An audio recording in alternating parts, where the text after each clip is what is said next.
Hello, and welcome back to the Perspectives in History podcast. I'm your host, Willem Connor. Thank you very much for listening. This is part 12 of our series on the Marquis de Lafayette, entitled The World Turned Upside Down.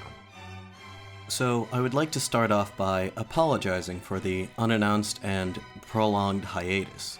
In February, I was hired at a job that prevented me from dedicating much time at all to working on the podcast. I had searched for quite some time at that point and frankly was not expecting to receive an offer, so unfortunately I didn't have the foresight to prepare content for the show in order to keep posting regularly.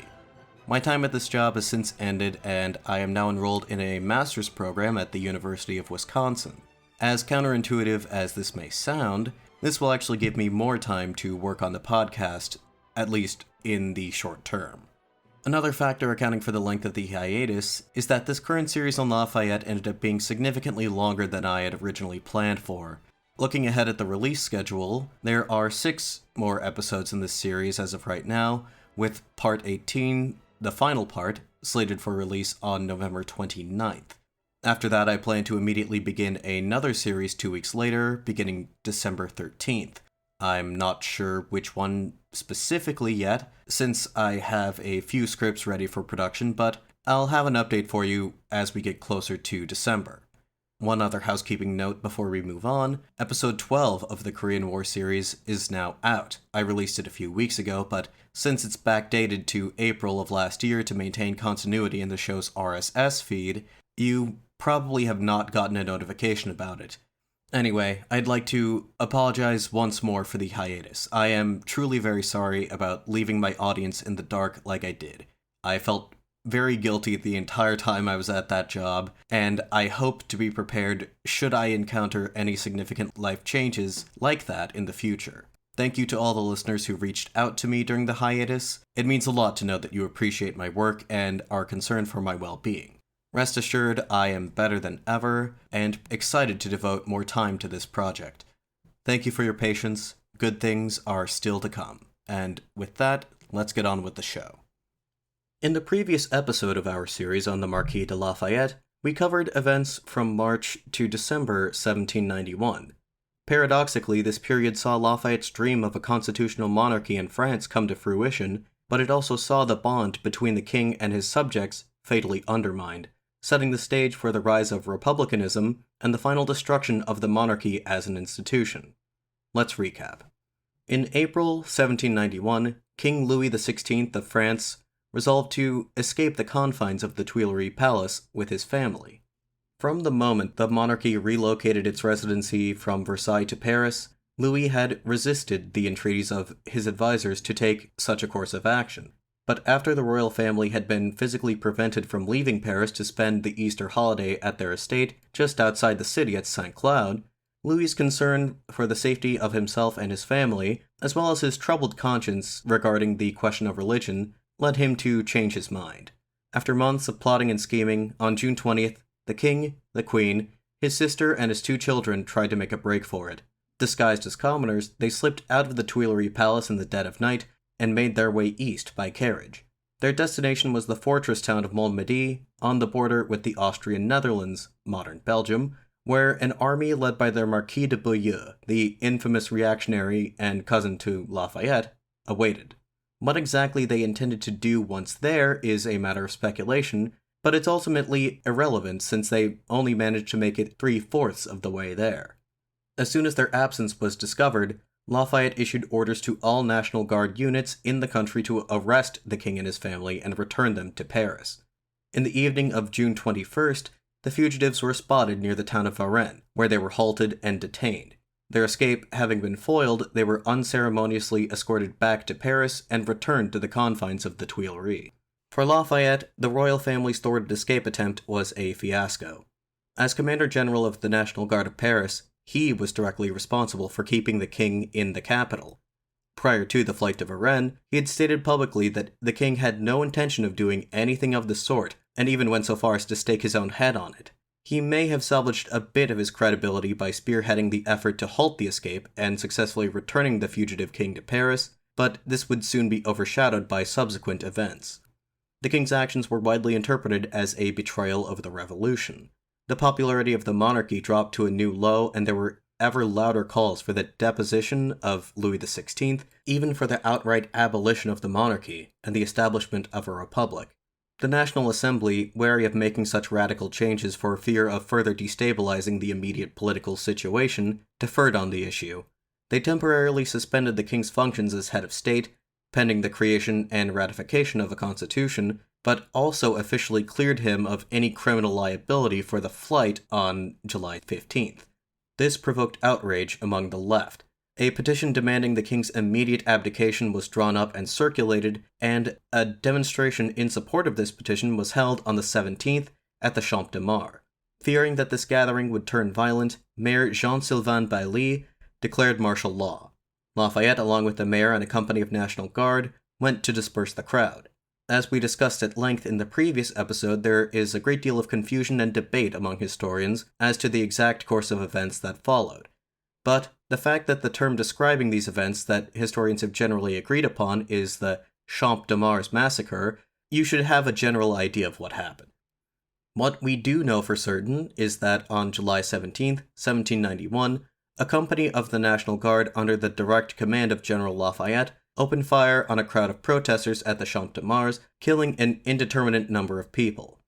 Where disagreement arises is in regard to the death toll and the matter of Lafayette's culpability. We touched on both of these questions in the last episode, but in short, there's no definitive answer to either.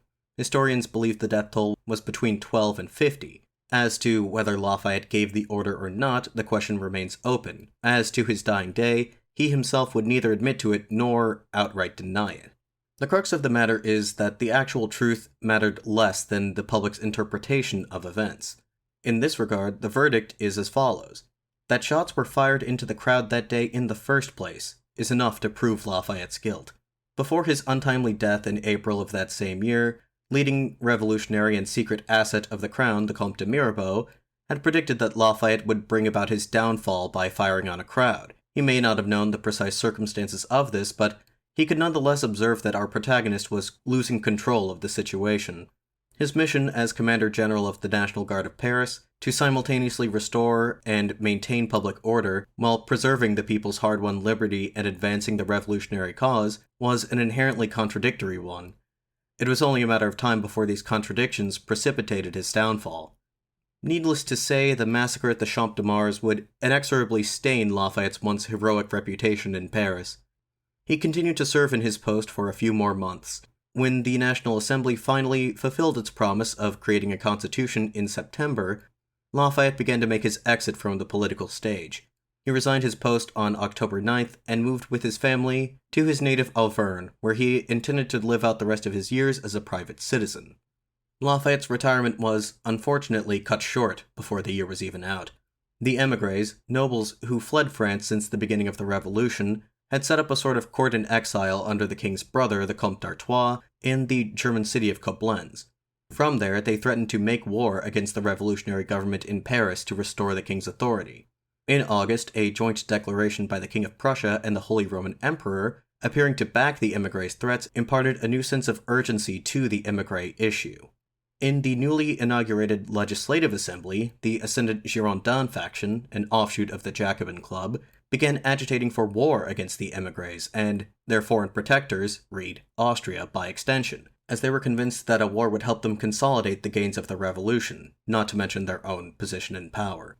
In mid-December, the king, at the behest of the Legislative Assembly, issued an ultimatum to the electorate of Trier, in whose territory Koblenz was located, along with their Austrian overlords, to evict the émigrés or face war. With conflict on the horizon, the king ordered the formation of 3 field armies of 50,000 men each. Veteran military commanders were assigned to lead each of these armies. Rochambeau, the commander of the French expeditionary forces during the American Revolution, was assigned to the Army of the North. Nicholas Luckner, a German-born officer with nearly 3 decades of service in the French army, was assigned to the Army of the Rhine. And finally, the hero of 2 worlds, the Marquis de Lafayette, was assigned to the Army of the Center. Ever the patriot, Lafayette felt that he could not refuse this call to arms, and so in the final days of the year 1791, he departed Chavagnac to take command over his troops in the city of Metz, on France's eastern frontier. He arrived to find the army in total disarray. Less than half of the 50,000 troops he had been promised were accounted for. Among those men who were present, discipline had broken down almost entirely. This was a consequence of the mass emigration of France's military officers, fully 1/3 of them by 1792, with more certain to follow. The ranks were made up mostly of patriotic volunteers, who, unlike professional soldiers, balked at discipline, at least in the form that it took under the old regime, when officers were drawn exclusively from the noble class. Instead of using a republican, egalitarian approach to military leadership, like the sort that was used by the officers of the Continental Army, Lafayette tried to reshape this disorderly rabble into something resembling an army, using the same harsh and uncompromising style of discipline that had provoked the mutiny in Nancy in August 1790. He inspired fear, not love, in his ranks, and this would ultimately come back to haunt him later. For the time being, Lafayette tried to remain optimistic, writing in a letter to Washington dated March 15, 1792, quote, "The danger for us lies with our state of anarchy, owing to the ignorance of the people, which are worked up by designing men or aristocrats in disguise, but both extremes tend to defeat our ideas of public order. Do not believe, however, my dear General, the exaggerated accounts you may receive, particularly from England. That liberty and equality shall be preserved in France there is no doubt." End quote. All of Europe waited anxiously for war. Days turned to weeks and then to months. The much-anticipated war failed to materialize. Then, on March 1st, 1792, the Holy Roman Emperor, Leopold II, suddenly died. Leopold II, the brother of Marie Antoinette, had been the biggest obstacle to the war that practically all of France was spoiling for. He had sought to avoid conflict, and had remained frustratingly aloof towards the provocations emanating from Paris over the past several months. Leopold's successor, his young and hot-headed son Francis II, was more than willing to give the impudent revolutionaries in Paris what they wanted. A series of furious diplomatic exchanges ensued, ultimatums and counter-ultimatums were made, and then finally, on April 20th, Louis XVI read a declaration of war against Austria before the Legislative Assembly. In retaliation, Austria's allies in Germany, most prominent among them Prussia, declared war on France. The War of the First Coalition had begun. Both France and their adversaries were fully convinced of their own superiority and expected a quick and decisive victory. Little did they know that this was only the beginning of a conflict that would engulf the European continent for the next 23 years. France's opening gambit was an immediate invasion of the Austrian Netherlands, spearheaded by the armies under Rochambeau and Lafayette. This campaign began disastrously, as the dysfunction of the French army immediately made itself apparent. French soldiers broke ranks and fled at the first sign of the enemy. After one such rout, near the city of Lille, one of Rochambeau's subordinate generals, Theobald Delaune, was bayoneted to death by his own men. Rochambeau was so disgusted by the conduct of the army that he resigned the next day. After receiving reports of the failure of Rochambeau's army and his subsequent resignation, Lafayette, whose army was in position to attack the fortress at Namur, ordered a strategic retreat and requested new orders from Paris. In a proclamation issued to the men under his command before they decamped on May 1st, Lafayette exhorted them to ignore the partisan infighting that was occurring on the home front to save their ardor for the battles against the foreign enemy. He unfortunately did not heed his own advice. He kept close watch on political developments in the capital, and he was not pleased with what he was reading. As the armies at the front encountered these setbacks, the Girondins, rather than accepting responsibility for plunging the nation headlong into a war it was hardly prepared to fight, instead placed the blame on internal treachery. One group that was singled out were refractory priests, those clergy who had refused to swear the oath of loyalty to the nation that they were required to per the civil constitution of the clergy. The Legislative Assembly passed a resolution ordering the deportation of all such refractory priests. However, the king, in an uncharacteristically bold move, vetoed this measure. From his post in the field, Lafayette wrote to Louis, expressing his support for the king in his stand against the radicals in the Legislative Assembly. Quote, "Persist, sire, and use the authority which the national will delegated to you to defend the principles of the Constitution against their enemies. In so doing, you will find that all the friends of liberty and all good Frenchmen will rally around your throne to defend it against rebel plots and factions. And I, sire, will continue to zealously serve the oath that I took to the nation, the law, and the king." End quote.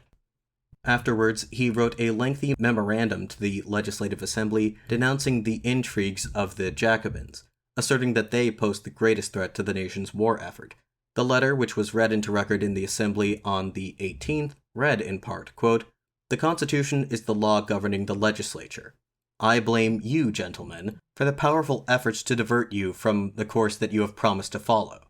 Can you deny that the Jacobin faction is causing all this disorder? I accuse them openly. Organized like a separate empire within the city, with branches spread across the country, directed by a handful of leaders blinded by ambition, this sect has formed a separate nation amidst the French people, usurping their powers and subjugating their representatives.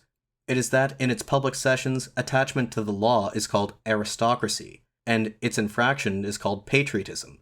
I denounce them. They would overturn our laws. They rejoice in disorder. They rise up against the public authority that the people have established." End quote.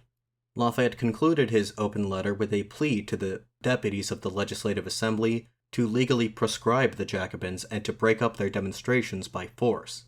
If they failed to act, he threatened, in not so many words, to march on Paris and act for them. The Jacobins, needless to say, did not receive Lafayette's message very positively. Camille Desmoulins called Lafayette a scoundrel and an imbecile. Georges Danton interpreted Lafayette's ultimatum as proof that he was a counter-revolutionary collaborator with the enemies of the nation. Quote, "There is no doubt that Lafayette is the leader of the nobility, allied with the tyrants of Europe, and if it is true that freedom rose from heaven, it will come to help us exterminate all its enemies." End quote. Maximilien Robespierre, leader of the nascent Montagnard faction of the Jacobin Club, went even further, essentially putting out a call for Lafayette's head. Quote, "Strike down Lafayette and the nation will be saved. When the decree is passed, the whole nation shall execute it." End quote. The king, meanwhile, tried to stand his ground. On June 18th, he dismissed his entire cabinet, made up entirely of Girondin ministers. The king's opponents thought that this action had overstepped the bounds of his authority as outlined in the Constitution. On the 20th, a demonstration was held in Paris in protest of the king's obstructionism, which had taken on a more sinister connotation in the context of the war. The demonstrators marched to the Tuileries to demand the king accept the recent decrees of the Assembly and to recall the Girondin ministers to office. The palace guards, either out of sympathy for the protesters or in the hopes of preventing a massacre, did not offer any significant resistance as they pushed their way through the gates and into the building. All of a sudden, Louis found himself facing down hundreds of his enraged subjects, who very easily could have murdered him on the spot. He soon realized that these men had not come to kill him, but to intimidate him into compliance. Louis held firm. He would not agree to make any real concessions. So, for the next 2 hours, he was subjected to all manner of verbal abuse, had weapons brandished at him, and was forced to don a red Phrygian cap and drink a toast to the revolution.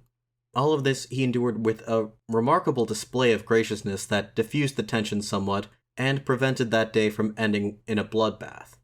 Ultimately, the demonstrators departed without incident, leaving the king and his family quite shaken but physically unharmed. For Lafayette, this latest affront by the mob and their accomplices in the Jacobin Club was the final affront. If the delegates of the Legislative Assembly would not heed the words of his letter, he thought, they needed to hear his words in person. No sooner had Lafayette received word of the events of June 20th than he mounted his horse and rode for Paris. On the 28th, Lafayette strode into the meeting hall of the Legislative Assembly, unbidden and unannounced. Mounting the rostrum, he delivered a fiery speech, reiterating many of the same points expressed in his memorandum he had written earlier that month. He began, quote, "The acts of violence committed on June 20th at the Tuileries have incited the alarm and indignation of all good citizens, especially those of the army. The officers and soldiers I command are animated by one spirit. I have received from the various officer corps letters filled with expressions of their love for the Constitution and their patriotic hatred of factitious men. While I found it proper to stop at once such addresses, I could only approve of the sentiments that actuated them. Several asked themselves, is it truly the cause of liberty that we are defending?" End quote. Moving on to the crux of his speech, He entreated the Assembly, in the name of the nation, to take immediate and decisive action against the radicals. Quote, "Gentlemen, it is as a citizen that I have the honor of speaking to you, but the opinion that I shall express is that of all Frenchmen who love their country, their liberty, their tranquility, and the laws of the land. It is time to guarantee the Constitution against attempts to undermine it, and to assure the independence and dignity of the National Assembly and the King. It is time to crush the hopes of those evil citizens who seek to plunge the people of this nation into shameful, intolerable slavery. I beg the National Assembly first to find and punish the leaders and instigators of the violence on June 20th for treason, second, to destroy the sect that is threatening the sovereignty of the nation and tyrannizing its citizens, and has left no doubt in its public statements of its responsibility for these atrocities. Third and last, I beg you, in my own name and those of all honest people of the kingdom, to take effective measures to ensure respect for all constitutional authorities, particularly your own and that of the king, and thus give the army assurance of protection against internal attacks on the Constitution, while its brave soldiers shed their blood to defend our borders." End quote. Politics aside, one has to appreciate the personal courage it took for Lafayette to make this stand before the Assembly. He was so convinced of the righteousness of his cause that he went directly into the Jacobin-dominated Assembly to denounce them directly to their faces. Of course, the political instincts that motivated this decision were dead wrong. His gesture would prove totally ineffective, counter-effective even. He had made what amounted to a preliminary announcement of a coup d'etat without having laid plans or amassed forces to follow through with it. He declared himself public enemy number one of the Jacobins, who took his very presence in the chamber that day as grounds to accuse him, not unreasonably, of treason. After all, they were in the middle of a war, and Lafayette was a field commander on active duty. It was out of line for him to directly petition the Assembly even by letter, and he had not asked the Minister of War for leave, or even so much as informed him of his intentions as far as the men of the Assembly knew. They demanded that Lafayette return to his post at once or be court-martialed for dereliction of duty. Having thus failed to sway the Legislative Assembly, Lafayette departed the chamber mid-session to plan his next move. He met first with Governor Maurice, recently appointed as the U.S. ambassador to France after William Short was reassigned to a posting in the Netherlands earlier that year. Maurice disapproved of the Constitution of 1791 and made no secret of it. He urged Lafayette to abandon his foolish devotion to the Constitution, referring to it as, quote, "that wretched piece of paper," end quote. Instead, he should work to devise a new constitution, one that enshrined noble privilege and monarchical authority above all else. He told Lafayette that surely he knew by now that, quote, "a popular government is good for nothing in France," end quote. Lafayette firmly disagreed. He insisted that the Jacobins were in the minority, that people only pretended to support them out of fear. What he and all good citizens of France desired, he claimed, was a government similar to that of the United States, although with a hereditary chief executive, i.e. a constitutional monarch. Lafayette stuck by his convictions, but Maurice left him with a warning. The monarchy was on its last legs. If Lafayette had any hope of saving it at all, he had to act quickly. Lafayette proceeded to the Tuileries Palace for what would turn out to be his final audience with the royal family. There he proposed to them a scheme, hastily conceived, that might yet extricate them from their situation. Assuming that he could still command the loyalty of the Paris National Guard, and knowing that the king was scheduled to review the guard the very next day, Lafayette proposed to use this as an opportunity to reassume command over the guard. He would then dispatch 2 regiments to escort the royal family out of the city, while he led the rest in an assault on the Jacobin party's headquarters. From the relative safety of the town of Compiègne, the king could then, in Lafayette's words, quote, "issue a proclamation forbidding his brothers and the other émigrés to advance one step further, while declaring himself prepared to march personally against foreign enemies and pronouncing his support of the Constitution in such terms that will leave no doubt as to his true sentiments." End quote. These were desperate measures that he was proposing, but Lafayette maintained even years later that had he been able to carry out this plan, quote, "it is likely that Louis XVI could have re-entered Paris to the acclamation of his people." End quote. Louis, however, was hesitant, and before he could reach a decision, the mayor of Paris, Pétion, cancelled the review of the guard, allegedly being informed of Lafayette's plot by the Queen. Marie Antoinette's hatred of Lafayette was so great that she categorically rejected his assistance. She was quoted to have said of him that it would be better to lock themselves away in a tower than to have been saved by him twice. a profoundly ironic statement, seeing as how by the time the Queen may have come to regret her words, she would in fact be locked away in a tower, though not of her own accord. Lafayette returned to the front on June 30th, his plans thwarted. His stunt at the Assembly had only strengthened the accusations of treason already being leveled at him.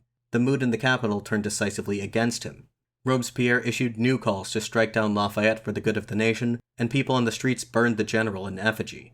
In a letter dated August 1st, Maurice reported to Thomas Jefferson, quote, "I verily believe that if the Marquis de Lafayette were to return to Paris unattended by his armies, that he would be torn to pieces." End quote.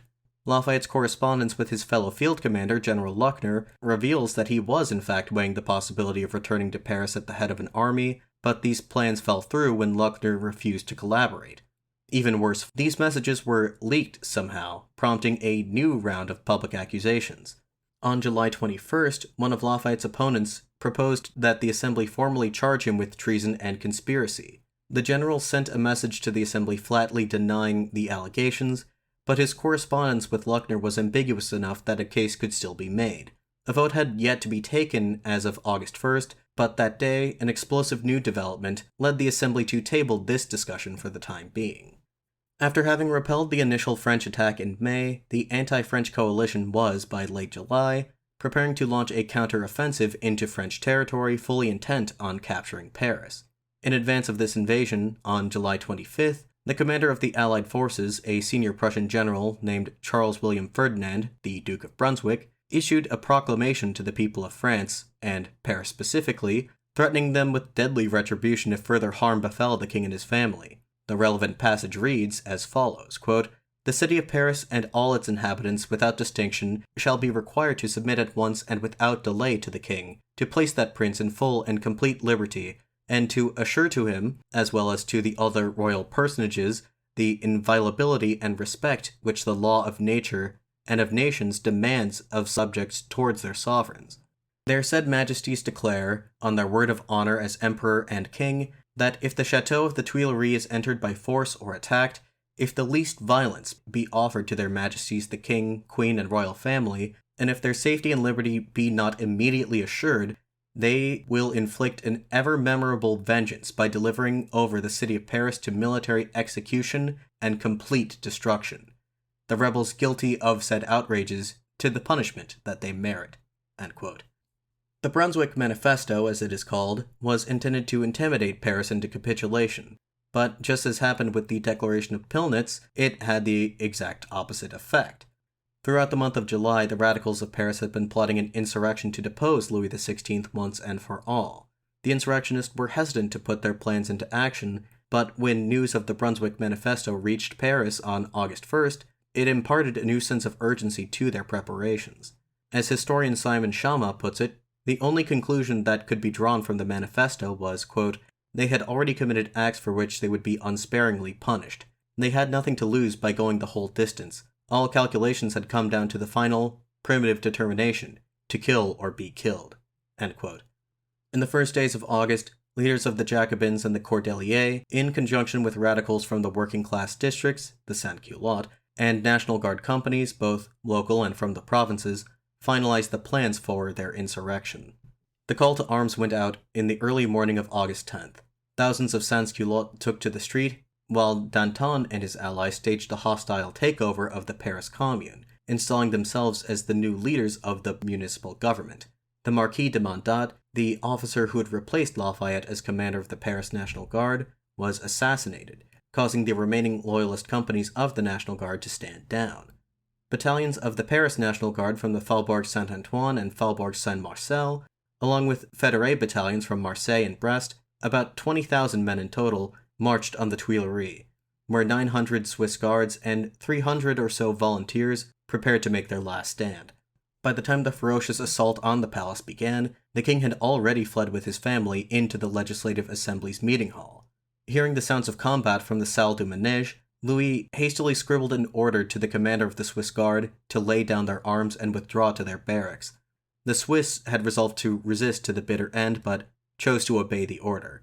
The attackers in their frenzy set upon the Swiss as they retreated, mercilessly slaughtering them. At the end of the day, 600 of the 900 Swiss Guard who defended the Tuileries were killed. Some 200 servants and attendants unfortunate enough to be in the palace at the time shared their fate, as did 400 attackers. The king and his family were placed under arrest for high treason.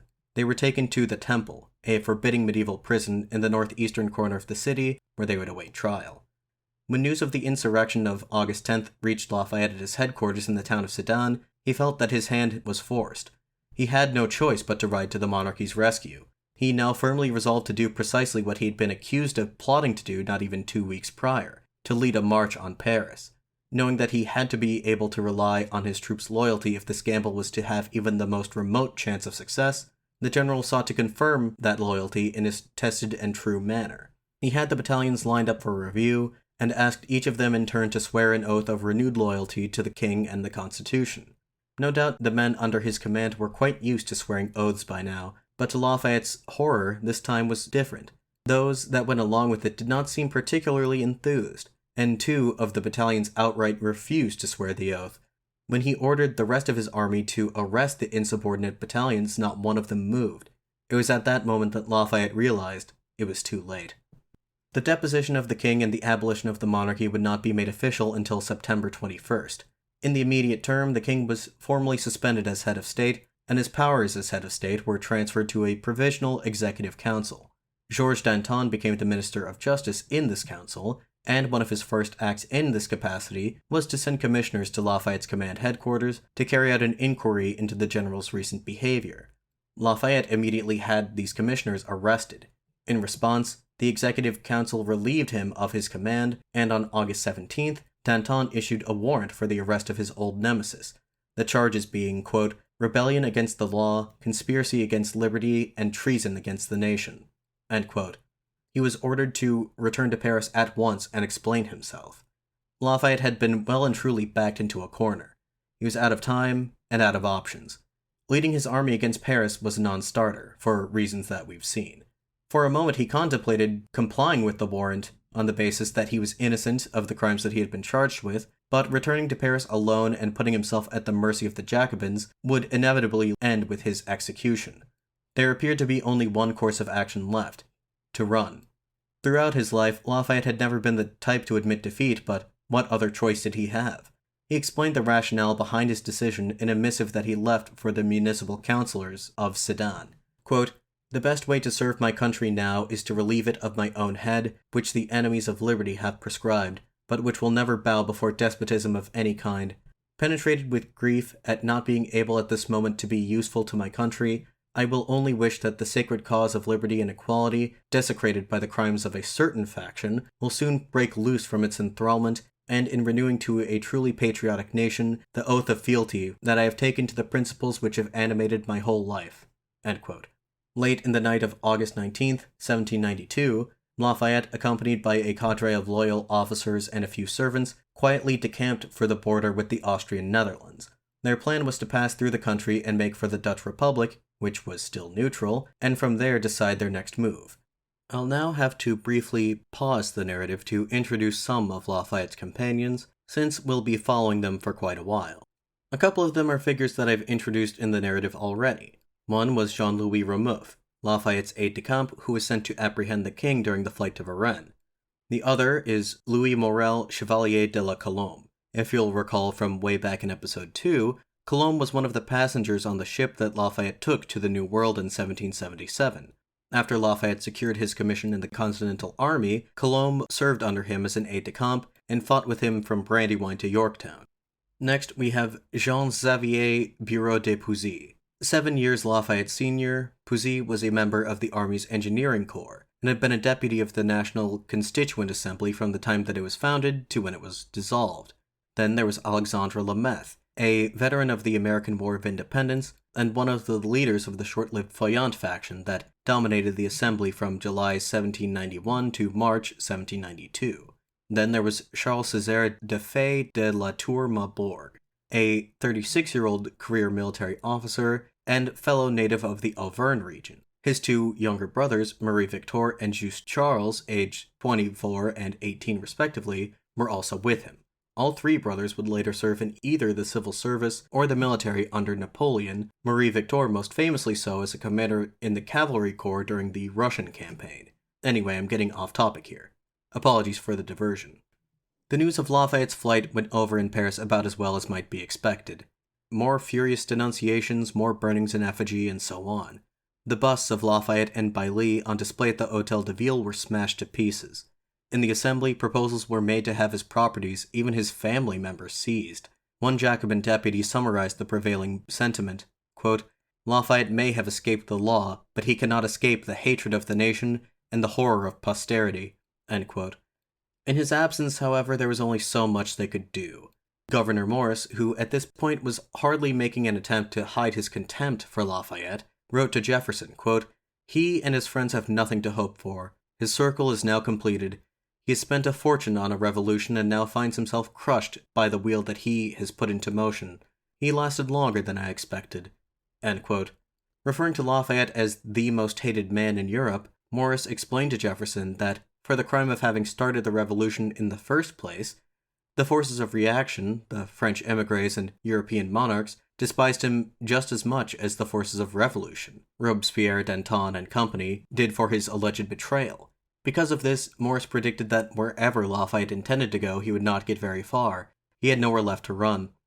Lafayette himself, on the other hand, felt reasonably sure that he would be able to make it. Even before the war began, officers of the French army had been crossing into Austrian territory, where they were welcomed with open arms. So, when Lafayette and company were promptly detained by Austrian authorities just outside the town of Rochefort in Belgium, he initially thought that this was a mere formality, and that they would be sent on their way as soon as the requisite paperwork was drawn up. Unfortunately for Lafayette, his infamy had preceded him. The commander of the garrison at Rochefort would likely have allowed them to pass, had a French émigré not recognized Lafayette from among the group and blown his cover. The garrison commander decided to keep these men detained while he wrote to the governor of the Austrian Netherlands for instructions on what to do with them. Lafayette drew up a statement protesting the innocence of himself and his companions. In the statement, signed by all 50 of them, they stated that they had renounced their positions in the French military and as such could not be considered enemy combatants. At the same time, they disavowed the émigrés, whose, quote, "interests, sentiments, and opinions are utterly opposed to our own," end quote. They instead affirmed that they were, quote, "honorable citizens who find ourselves unable to withstand any longer the violations of the Constitution established by the national will," end quote. Perhaps forgetting that they were dealing with an absolutist government here, they claimed the right of free passage, which their basic human rights entitled them to. 2 days after being detained, Lafayette took the opportunity to write to his wife, Adrienne, who was still at Chavagnac with the rest of the family. In this letter he sought to explain his actions and justify them, seemingly as much for his own edification as hers. Musing on the course of the revolution and the part that he had played in it, he states, quote, "My destruction has long been decreed. With more ambition than moral sense, I could have had a very different existence, but there will never be anything in common between me and criminals. I have maintained to the last the Constitution to which I swore. You know, my dear heart, that my feelings would have been in favor of the Republic if my reason had not spoken in favor of the monarchy and the will of the community had not made the defense of the king and the Constitution a duty. And so I have become the target for universal attack from both sides." End quote. Further on, Lafayette explained that while it was regrettable that he had to leave, he encouraged Adrienne and the rest of the family to make their way to England, where he hoped to reunite with them before moving on to the United States. He continues, quote, "There we shall find the freedom that no longer exists in France, and my affection will try to compensate you for all the joys that you have lost." End quote. Lafayette's decision had indeed put his family in a difficult situation. The day after his escape, a warrant was signed for the arrest of, quote, "Madame de Lafayette and any children found to be with her." End quote. Adrienne had sent her 2 youngest children, Georges and Virginie, to hide in a neighbor's house, while the eldest, Anastasie, stayed by her mother's side, as a company of National Guards arrived at Chavagnac in the early morning of September 10th, as did Lafayette's 73-year-old Aunt Charlotte. The 3 women were arrested and taken to the departmental seat of La Puy-en-Velay. The local commissioner, a man named Alphonse Alganier, was under orders to send them along to Paris, but he was sympathetic to the women and intentionally delayed their transfer. This gave Adrienne enough time to write to Jacques-Pierre Brissot, leader of the Girondin faction and, for the time being, one of the most influential politicians in France. Lafayette and Brissot used to be allies, having worked together to advance the abolitionist cause prior to the Revolution. And although they were now on opposite ends of the political divide, Adrienne wrote a letter to him, protesting her husband's innocence as well as her own, and invoking the cause that she knew he believed in. Quote, I cannot persuade myself that a zealous friend of the blacks can be a follower of tyranny. I am certain you esteem, I would even say respect, Monsieur Lafayette as a courageous and staunch friend of liberty, even as you persecute him because his opinions are contrary to your own. What your answer will be I do not know, but if it is dictated by the spirit of justice, it will restore me to unconditional liberty. If it is in accordance with my heart's desire, it will allow me to join my husband in England as he wishes, so soon as he may be released from captivity, in order that we may settle together in America. End quote. Adrienne's letter succeeded in compelling Brissot to intercede on her behalf, and as a result, she and the rest of the family were released and were allowed to continue living in Chavagnac, albeit under house arrest. She would not be permitted to travel to England, but she and the family were safe, at least for the time being. Lafayette himself would not be making it to England anytime soon either. And now, a word from our sponsor.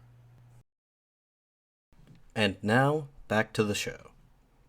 The governor of the Austrian Netherlands, to whom Lafayette wrote demanding freedom of passage, was a relative of the Emperor of Austria named Albrecht, Duke of Saxe-Teschen. He was, unsurprisingly, not at all sympathetic to Lafayette's appeal to universal human rights. In his reply, communicated via one of his generals, he rejected the notion that, quote, a troop of 50 armed men could pass freely through any country in the world, especially in a time of war. End quote. Lafayette's insistence that his principles were fundamentally opposed to the émigrés did not do him any favors either. As the Duke continued, quote, Monsieur de Lafayette and those of his suite cannot deny having hitherto been manifestly our enemies, that they have waged war on us, that they have not come to our country as émigrés but are still imbued with their former principles. They would still be our enemies if it were not that they ran the risk of being knocked on the head by the very populace which they aroused against their own king. End quote. In short, the Duke was disinclined to set Lafayette free, but he was uncertain of what should be done with him. The Duke's chief minister, a senior official by the name of Franz von Metternich, father of Clemens von Metternich, warned that Lafayette posed an active threat to the established powers of Europe, so much so that his actions, quote, demand that he be treated as a prisoner of state by all governments into whose power he fell. End quote. They decided to defer the matter to their superiors in Vienna, and that Lafayette and company should be kept close at hand until a determination was made. Facing a tremendous amount of uncertainty as to his fate, Lafayette sent a message to William Short, the U.S. ambassador to the Dutch Republic, informing him of his situation and pleading with him to intervene on his behalf. Quote, you will greatly oblige, my dear friend, by leaving for Brussels as soon as this letter reaches you, and insisting on seeing me. I am an American citizen and an American officer. I am no longer in the service of France. In demanding my release, you will be acting within your rights, and I have no doubt of your immediate arrival. God bless you. End quote. Short did not immediately try to bail Lafayette out of prison. This was a highly delicate situation. The United States intended to stay neutral in the War of the First Coalition. Although most American statesmen considered the Treaty of Alliance with France to still be in effect, they were not obligated to enter the war on the side of France, as their alliance was defensive in nature. Nonetheless, by arranging Lafayette's release, they would run the risk of causing a diplomatic incident with the current French government, which had designated him as an enemy of the state. Moreover, the U.S. had no formal diplomatic relations with either Austria or Prussia, which made the task of interceding on Lafayette's behalf a fraught prospect. Short turned to consult his colleagues, Governor Maurice and Thomas Pinckney, who were the U.S. ministers in Paris and London, respectively. All three of these men knew Lafayette personally to varying degrees, Pinckney having made his acquaintance during the War of Independence when he was serving as the governor of South Carolina. But they all agreed that there was little that they could do. Pinckney replied to Short, quote, I search in vain for some foundation whereon to establish a right to demand his liberation. It will afford me real pleasure to learn that you, or Mr. Maurice, upon further reflection have discovered any plan. A claim of rights as an American citizen to a person in the Marquis's circumstance appears to me to claim nothing. End quote. Maurice concurred, writing, quote, Even supposing that Mr. Lafayette was a natural-born subject of the United States, under his current circumstances, I do not see exactly how the United States could claim him. If claimed and delivered up, would the United States not be obliged to put him to death for having attacked a neutral power? Or else, by the very act of acquitting him, declare war against those who had taken him prisoner? End quote.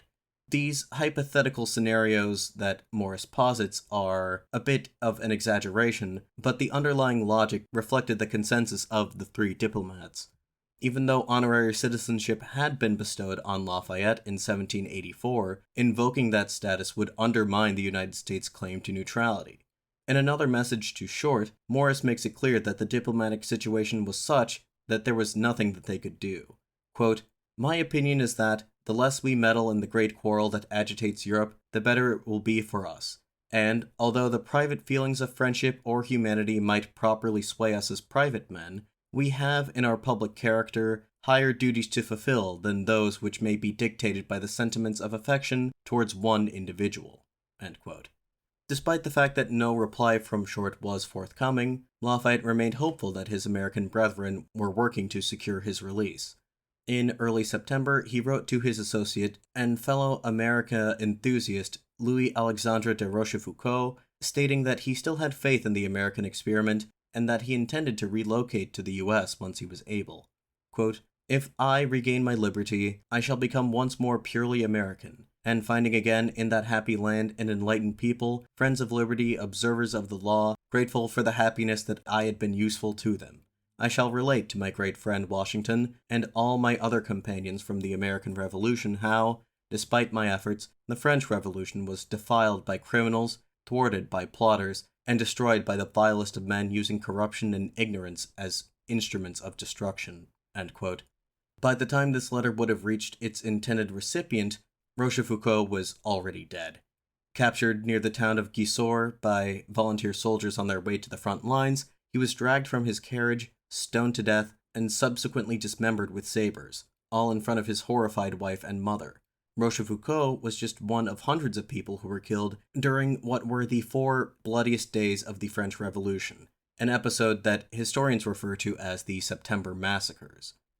On August 19th, the Prussian forces assembled in the Rhineland crossed into French territory. Within a week, they managed to capture the fortress at Longwy, and by the 29th, they laid siege to Verdun, another, more strategically significant fortress.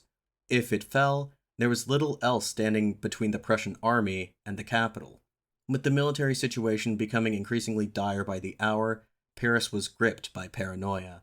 After taking power following the insurrection of August 10th, the provisional government established a revolutionary tribunal with extensive emergency police powers intended to arrest and imprison individuals suspected of crimes against the nation.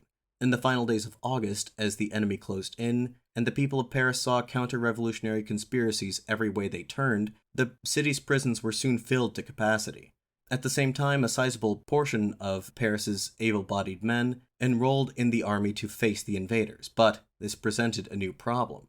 Rumors took hold that as soon as the volunteers left for the front, the prisoners within the city would stage a breakout and bring down the city from within. Something had to be done to prevent this. The matter took on a greater degree of urgency on September 2nd, when news arrived in Paris that Verdun had fallen. That morning, Georges Danton went before the assembly and delivered the most famous oration of his career. Quote, "The nation will be saved. Everything is in motion, everyone burns to fight. One portion of our people will proceed to the frontiers, while another digs our defenses, and the rest, armed with pikes, will defend our cities and towns. Paris will second these efforts. At such a moment, this assembly becomes a veritable committee of war. We ask that you concur with us in directing this sublime mobilization of the people. We ask that anyone refusing to give their service or to furnish arms shall be punished by death. The tocsin we are about to ring is not a signal of alarm, but a summons to charge against the enemies of the nation. To conquer them we must dare, dare again, always dare, and France will be saved." End quote. Surely enough, when the signal was given later that day, mobs of citizens armed with pikes, axes, and swords fell upon the city's prisons, dragged the inmates out into the street, and massacred them. In the course of the next 4 days, but mostly within the first 24 hours, between 1,000 and 1,600 prisoners, representing half of all the prisoners in Paris, were murdered. Ad hoc tribunals were arranged to give these killings some semblance of legality, but nonetheless, a majority of the victims of the September massacres were not suspected counter-revolutionaries, but rather common criminals. That said, non-juring clergy and nobles were the primary targets in this case, including Lafayette's friend Rochefoucauld, who was killed while trying to escape the city. Now, the September massacres are a rather controversial subject in the historiography of the French Revolution. I do not intend to delve into the debates over whether these acts were justified and who is responsible and to what degree. The reason I'm including this information is to emphasize the fact that, by virtue of his imprisonment by France's enemies, Lafayette avoided being caught up in the maelstrom of murder that overtook Paris in early September. If he had given himself up to the authorities, assuming that they did not immediately have him tried and executed, Lafayette would have almost certainly met an unfortunate end in a Parisian back alley.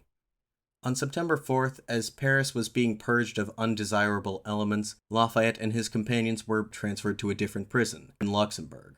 It was there that new instructions arrived from Vienna. The 50 or so prisoners were split into 3 groups.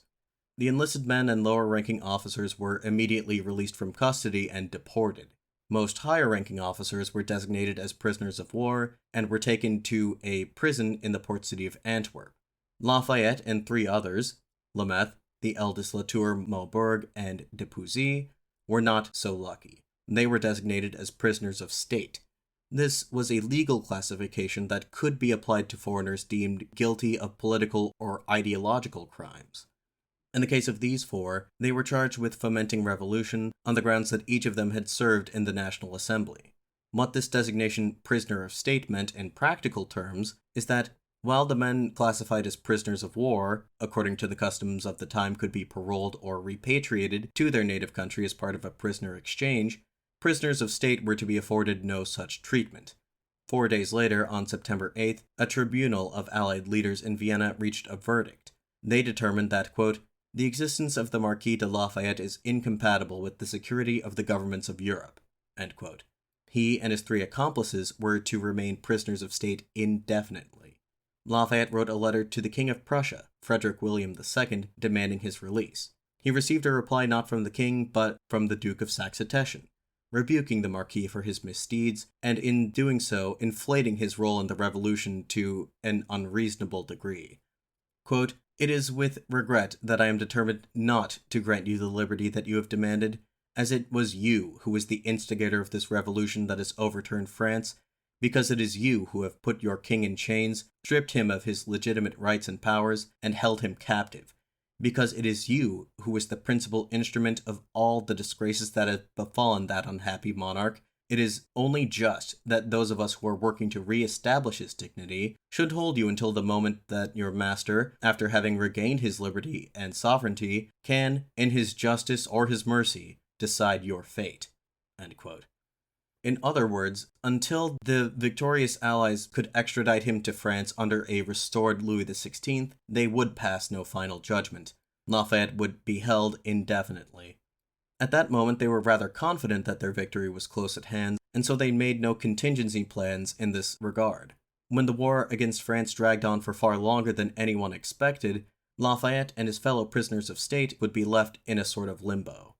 On September 12th, the 4 prisoners were, at the tribunal's instruction, transferred to Prussian custody and taken to the fortress city of Wesel, not far from the modern border between Germany and the Netherlands. Lafayette described the conditions of his imprisonment in the citadel as follows, quote, we are so confined that I have a sentry at my door, and cannot walk in the little garden at the end of my staircase. This conduct towards us is unjust as it is impolitic, end quote. Lafayette and the other prisoners were kept in strict solitary confinement and were not permitted to see each other, even if they were on the precipice of death. And given the inhumane conditions in which they were held, rodent infestations, inadequate food and water, no sanitation measures whatsoever, and so on, death was a very real possibility. Lafayette's physical health soon began to deteriorate. He developed a fever and bronchitis, which continued to affect him for years. Lafayette found the constant presence of sentries observing him in his cell, taking note of his every movement, to be especially stifling. At Wesel, prisoners were not allowed to write or receive correspondence from the outside. It was not until he was transferred to a different prison, where he was not being watched quite as closely, that he managed to write letters and get them smuggled out. He wrote in one such message, quote, "It would require a very long account to inform you of the precautions that were devised to cut off every communication between us and the rest of the world, to retain us in our prison, to watch us closely, and to multiply our privations." End quote. The letter that Lafayette wrote to Adrienne shortly after his capture in August 1792 was the last time she would hear from her husband for several months. Updates regarding him were sporadic, and were always in the form of rumors or hearsay. In October, Adrienne wrote to George Washington, pleading with him to secure Lafayette's release. It began with the following passage, quote, "In this abyss of grief, the idea of owing to the U.S. and to Monsieur Washington the life and liberty of Monsieur Lafayette reanimates my heart with some hope. I place all hope in the goodness of a people in whose land he helped to form a model of liberty, that liberty of which he is now deprived." End quote. As much as Washington no doubt sympathized with the plight of Adrienne and her husband, he was of the same mind on this issue as the U.S. diplomats in Europe. The United States was in no position to do anything at all. He forwarded the message to Thomas Jefferson, with instructions to author a reply expressing, quote, "all the consolation I can give her, consistent with my public character and the national policy, circumscribed as things are." End quote. This reply did not arrive until June 1793. It was full of florid language, but Washington could offer little more than his thoughts and prayers. He did send her the equivalent of 5,000 livres worth of his own personal wealth, writing that it was, quote, "the least I am indebted to the services rendered me by Mr. Lafayette, of which I have never received the account." End quote. Adrienne profusely thanked the president for his generosity, writing, quote, "if I ever see and am reunited with my husband again, it will be thanks only to your goodness and that of the United States. I can do nothing for him. I can neither receive a word from him nor write to him. This is the situation I now suffer." End quote. Washington's assumption that Adrienne and the family were hard-pressed for money was absolutely correct. In fact, Lafayette's uncertain status was hardly the only cause of anxiety for Adrienne during this time. It wasn't even her most immediate concern. Less than a week after news of Lafayette's flight was made known, his name was added to the ever-growing list of proscribed émigrés. This was not a meaningless distinction, as according to a law passed by the Assembly in November 1791, those designated as émigrés were to have their properties and estates seized by the state. Essentially, Lafayette had forfeited all of his, and by extension all of his family's, possessions. This was something Adrienne understood all too well.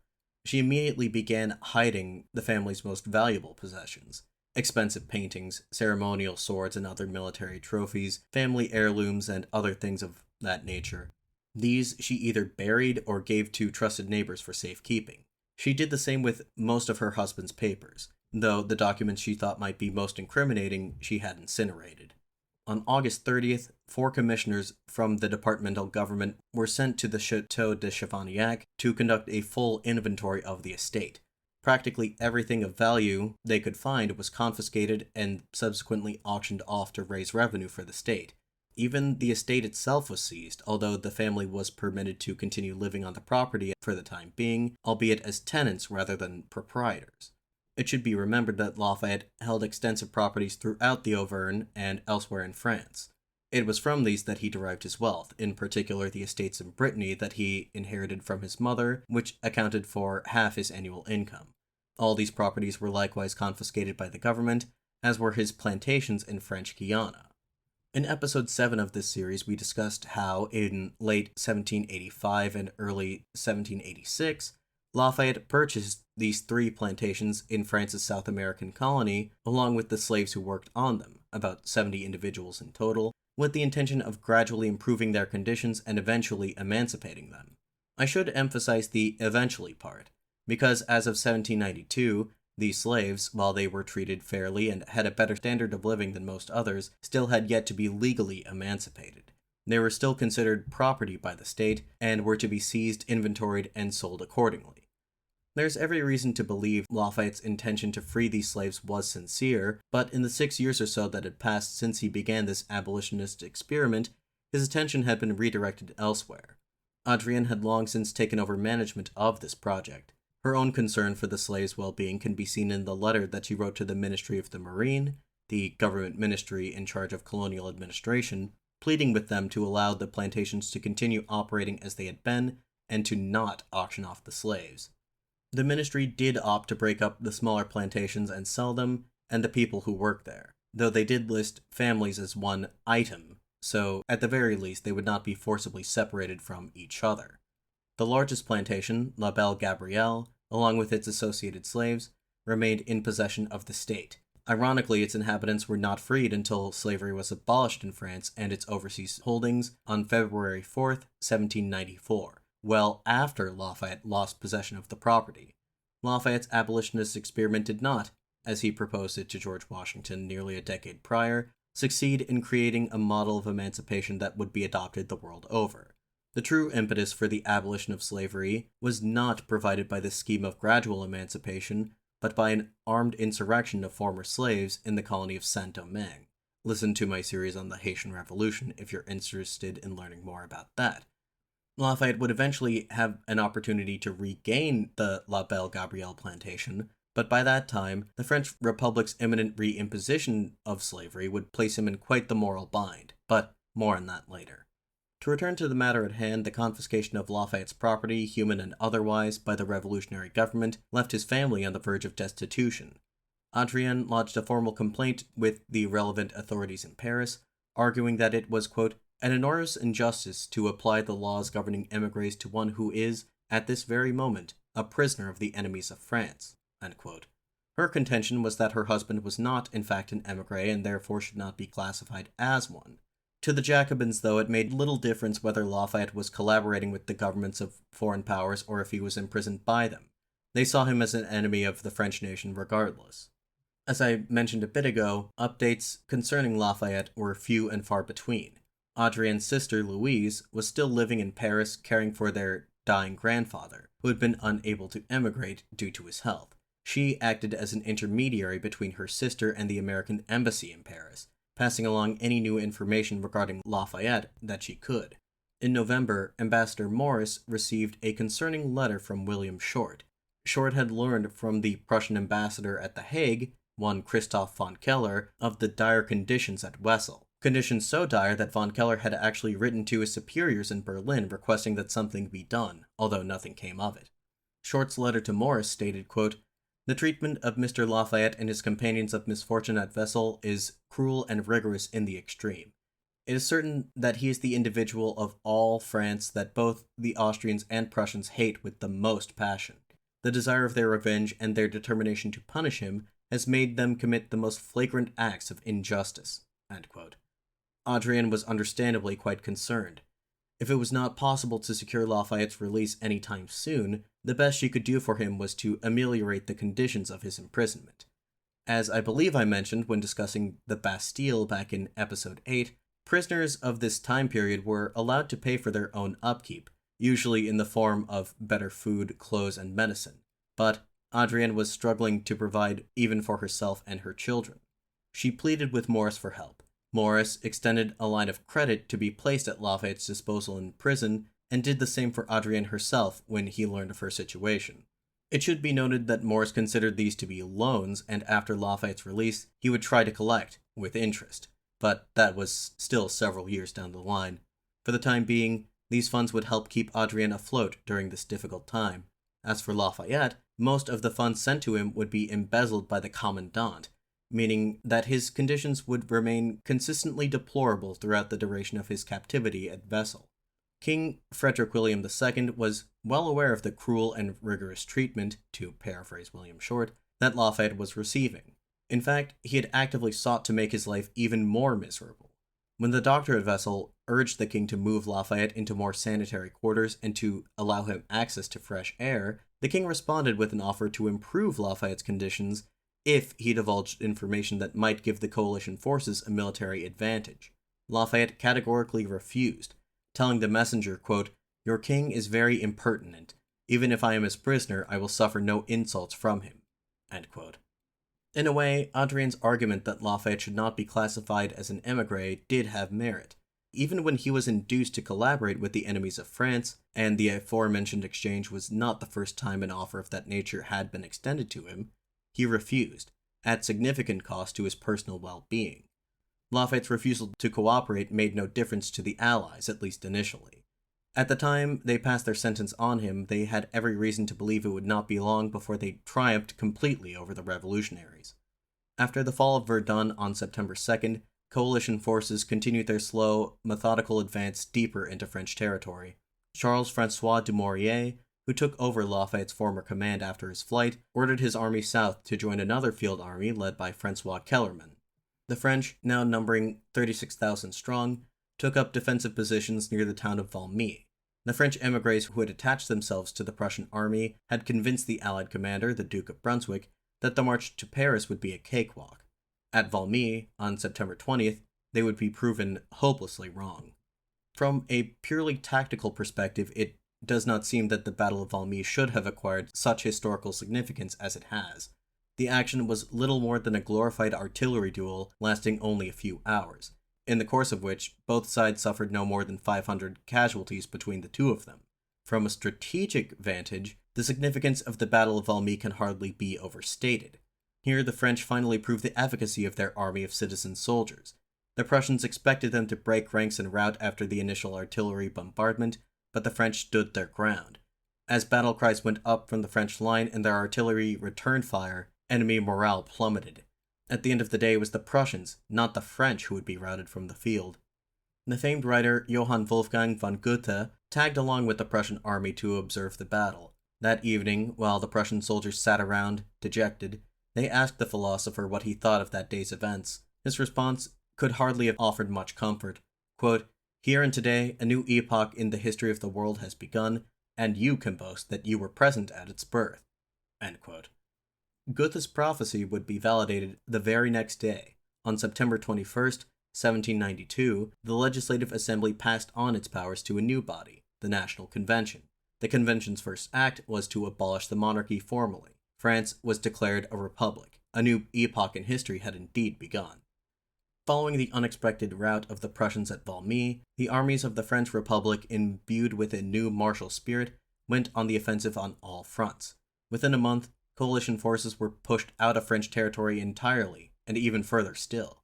The French quickly advanced into modern Italy and Germany. In early November, the Austrians were decisively defeated at the Battle of Jemappes, and by December, the French had overrun the entirety of the Austrian Netherlands. Wesel, the fortress city where Lafayette was being held, now appeared vulnerable to attack. Unwilling to allow the prisoners to fall into enemy hands, in late December the Prussians decided to relocate them to a different prison, over 200 miles east in the city of Magdeburg. The authorities chose to transport Lafayette and his accomplices in an open cart, exposing them to the cold midwinter weather as well as the jeers and taunts of onlookers. According to the Comte d'Espenchal, a prominent member within the community of French émigrés, at one point Lafayette passed through the town of Ham, where the king's brothers, the Comte d'Artois and Comte de Provence, were staying.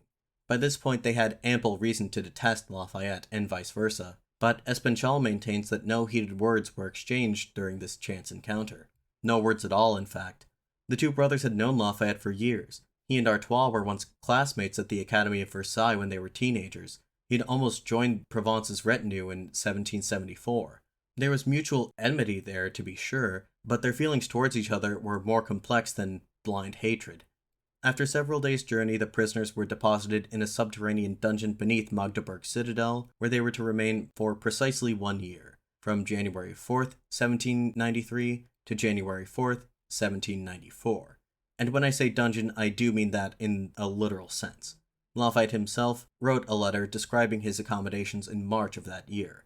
Quote, "Entering successively through 4 gates, each of which is armed with chains, locks, and bars of iron, you reach, not without difficulty or noise, my cell. The cell itself is 3 paces broad and 5.5 long.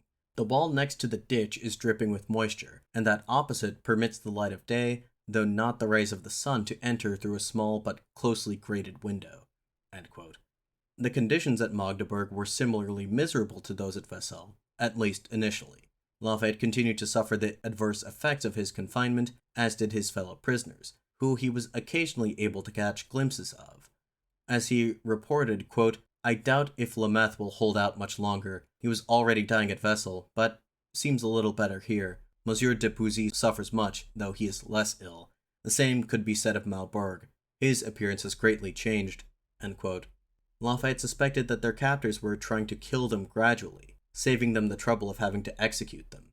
Quote, "Here all the inventions of the Inquisition multiply around us. The unwholesomeness of this dungeon, the lack of air and exercise, and every form of mental agony have been perfected into a slow poison." End quote. These letters that I've been quoting from, wherein Lafayette reports on his treatment at the hands of the Prussians, were in fact written while he was being held at Magdeburg. Summoning his old charisma, he managed to befriend a few of the guards stationed at the citadel, who smuggled writing materials to him and ran messages in and out. The primary recipient of these letters was Princess Adelaide d'Anin, a former lady-in-waiting to Marie Antoinette, living as an exile in London. She was an old friend of Lafayette, and a couple biographers have suggested the two may have been romantically involved in the past. Lafayette's reason for writing almost exclusively to her during his incarceration, and not, say, his wife, was not anything improper. It was simply because it was easier for mail to reach Britain than France at the time on account of the war. He trusted Henin to communicate to Adrienne for him through diplomatic back channels, for fear that direct correspondence from him would be seized. Henin had contacts inside the Whig Party in Britain, the more liberal members of which sympathized with Lafayette. They raised the issue of his imprisonment in Parliament multiple times throughout 1793 and 94, culminating in a motion being proposed in March 1794, requesting that King George III demand Lafayette's release as a precondition of their participation in the anti-French coalition. The leader of the party, Charles James Fox, denounced the Austrian and Prussian monarchs for, quote, "imprisoning the brave but unfortunate Lafayette in defiance of the wishes and compassion of us all, in a manner that must provoke the indignation of every virtuous man in Europe." End quote. Statesman and philosopher Edmund Burke, who had once been one of the most prominent voices in Britain to speak out in defense of the American colonists, now condemned Lafayette for his role in instigating the revolution in France, stating that his misfortune was entirely deserved, as he, quote, "is the origin and author of these calamities." End quote.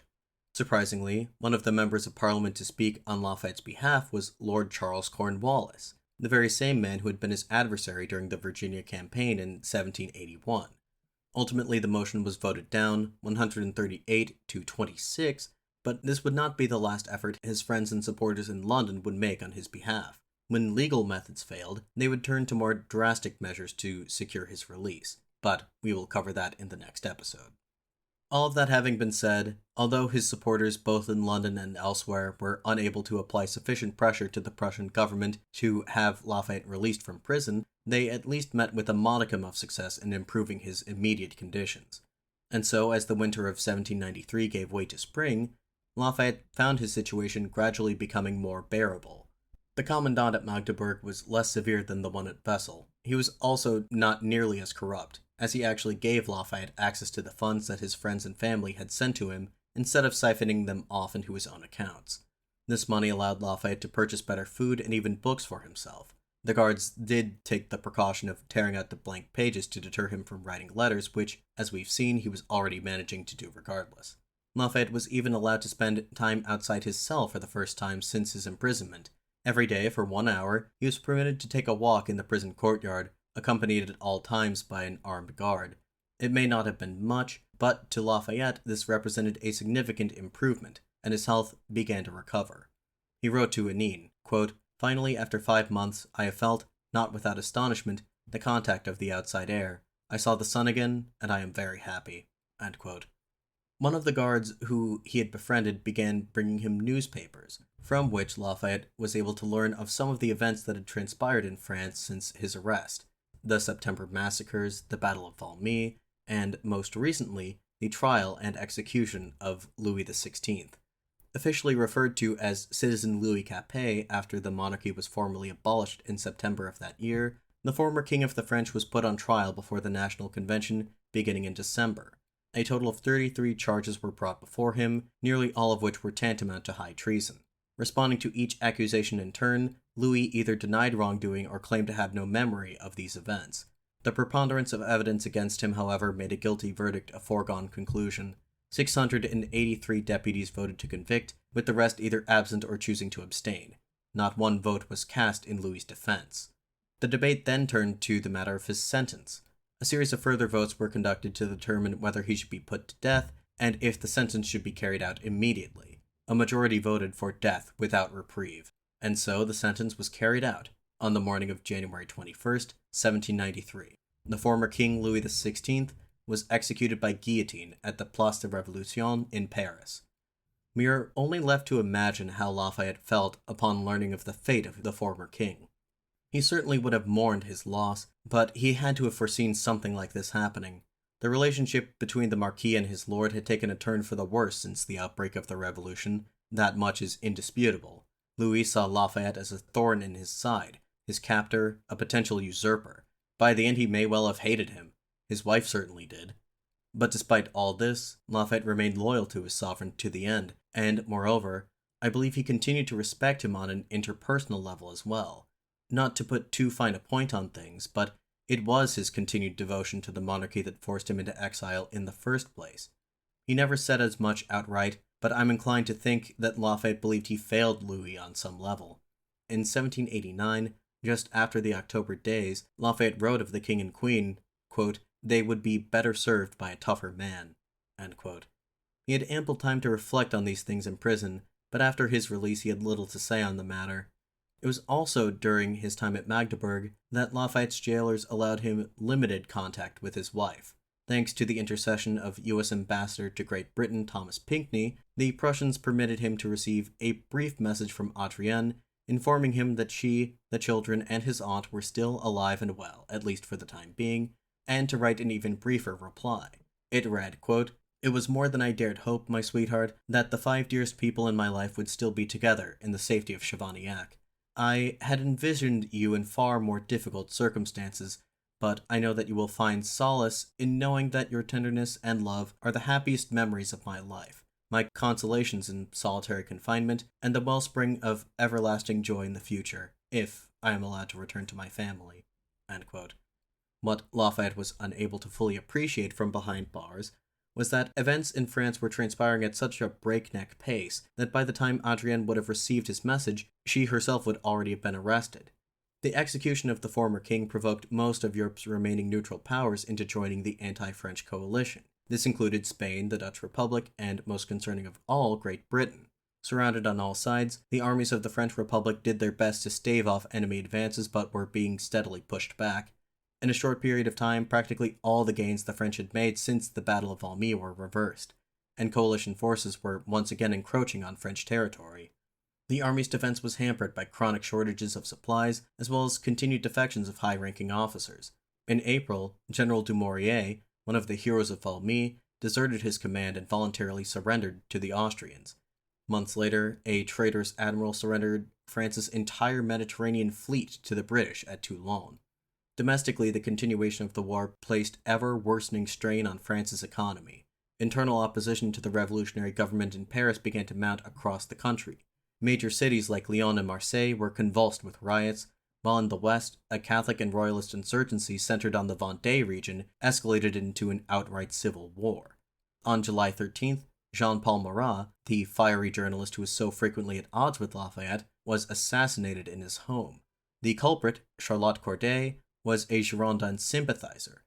In the face of all these threats, internal and external, the Jacobins would implement highly repressive measures to ensure the revolution and the nation would survive. In April of that year, the National Convention voted to create the Committee of Public Safety. Despite its somewhat innocuous-sounding name, the Committee of Public Safety was, or rather, would become, what was effectively a provisional government invested with wide-ranging powers to address the numerous crises simultaneously facing the nation. After the Girondins were purged from the National Convention in June, the committee was restructured, with Maximilien Robespierre becoming its unofficial leader. On September 17th, the convention, at the committee's behest, passed the Law of Suspects, which declared that all suspects in the territory of the Republic were to be arrested at once. The definition of suspects laid out in Article 2 of the decree included 7 points, of which the most relevant are numbers 5 and 6, which read as follows. Quote, "All former nobles, together with their husbands, wives, fathers, mothers, sons or daughters, brothers or sisters, and all other relatives who have not demonstrated sufficient commitment to the revolution, and those who have emigrated between July 1st, 1789, and April 8th, 1792." End quote. Obviously, this meant that Adrienne and the rest of Lafayette's family still in France could be considered suspects according to this decree. More broadly, the two aforementioned points, along with the remaining 5, created a definition of suspect that was so broad it could be used to justify the arrest, conviction, and execution of thousands of people deemed enemies of the revolution, thereby ushering in a period remembered by history as the Reign of Terror. Unfortunately, this episode has gone on for quite long, so we'll have to bookend our narrative here for the time being. Next time, we'll delve into the Reign of Terror, as many of Lafayette's loved ones and even quite a few of his rivals faced the guillotine. But what of Lafayette himself? His jailer's stated intention for holding him, so that he might face the justice of his king, was no longer a possibility, seeing as how the former king was now dead. With his status now in limbo, what would become of him, this most hated man in Europe, as Maurice referred to him? Again, all these questions and more will be answered when we return in 2 weeks. In the meantime, please feel free to direct any and all questions, comments, or concerns to me via the show's email, perspectivesinhistorypod@gmail.com. You can also reach me on Twitter or Facebook. Links will be in the episode description as usual. Also, I encourage you to check out the show's website. A link will be in the description as well. If you enjoy the show, please consider helping me out by leaving a review on Spotify, Apple Podcasts, or whichever podcast listening platform you prefer. Additionally, check out my eBay page if you're interested in any used books. I just updated it with some new listings not too long before this episode is scheduled for release. And to reiterate what I said at the top of the show, I am truly very sorry for the prolonged hiatus. I thank you for your patience and encourage you to stay tuned. This has been the Perspectives in History podcast. Thank you very much for listening. I'm your host, Willem Connor, signing off.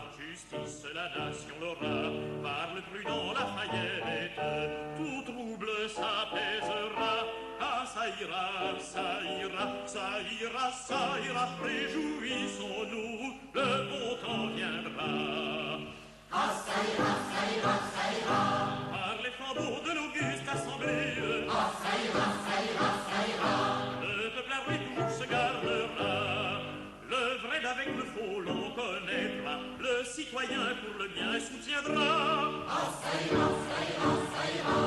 Quand l'aristocrate protestera, le bon citoyen au début ira. Sans avoir à le troubler, toujours le plus fort sera. Ah, ça ira, ça ira, ça ira, ça ira. Le peuple armé toujours se gardera. Ah, ça ira, ça ira, ça ira.